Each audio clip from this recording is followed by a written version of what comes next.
లోకేష్ గారు మాట్లాడారు. లోకేష్ గారు అయిన తర్వాత మీరు మాట్లాడారు. ఒక్క నిమిషం సార్, ఆరోపణలు చేయాలనుకుంటే ఆధారాలతో రావాలి అధ్యక్ష. అధ్యక్ష, గత 10 సంవత్సరాలుగా మా బాబు పుట్టినరోజు నాడు మార్చి 21న మేము అన్నదానం చేస్తున్నాం. గత 10 సంవత్సరాలు మార్చి 21 మేము బాబు పేరు పైన అన్నదానం చేస్తాం. మీరు అలాంటి వాళ్ళపైన ఆరోపణలు చేస్తున్నారు. నంబర్ 1. నంబర్ 2, అదేమంటాడు L3 వచ్చారంటే L3 వస్తే రాదు కదా అధ్యక్ష, L1 వాళ్ళకి వస్తుంది అధ్యక్ష.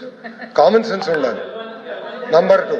నంబర్ 3 అధ్యక్ష, మళ్ళీ నేను ఛాలెంజ్ చేస్తున్నా అధ్యక్ష, మీరు అనుమతి ఇచ్చింది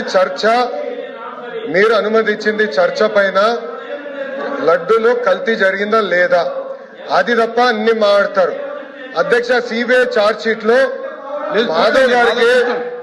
మాధవ్ గారికి కామన్ సెన్స్ తక్కువ అనుకుంటా. సిబిఐ రిపోర్ట్ లో చాలా స్పష్టంగా కల్తీ జరిగింది అని వచ్చింది.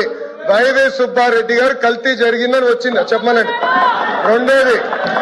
రెండోది ఈ రోజు ఏమంటున్నారు అధ్యక్ష వీళ్ళు తెలియపోవచ్చు. ఇప్పుడు మార్కెట్ ప్రైస్ పెరిగింది. నెయ్యి కల్తీ చేసి నెయ్యి సప్లై చేయమంటారా 300 రూపాయలకి? వాళ్ళు చేసినట్టు నెయ్యిని కల్తీ చేసి సప్లై చేయమంటారా? ఈ రోజు కామన్ సెన్స్ గూగుల్లో చెక్ చేయొచ్చు ఎంతుందో మార్కెట్ ప్రైస్ మీకు తెలుసు. కావాలని ఆరోపణలు చేశాను మీరున్నారు ఇక్కడ. మళ్ళీ చెప్తున్నా నేను మా కుటుంబం కానీ అపారమైన గౌరవం దేవుడు అంటే. మేమేనాడు మాకు రైట్ ఉన్నా ముఖద్వారం నుంచి నడవాలా, క్యూ కాంప్లెక్స్ నుంచి వెళ్ళిన ఘనత మాది.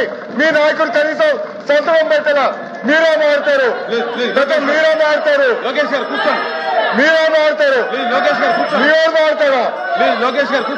చెప్పేవాళ్ళు సిగ్గుండాలి.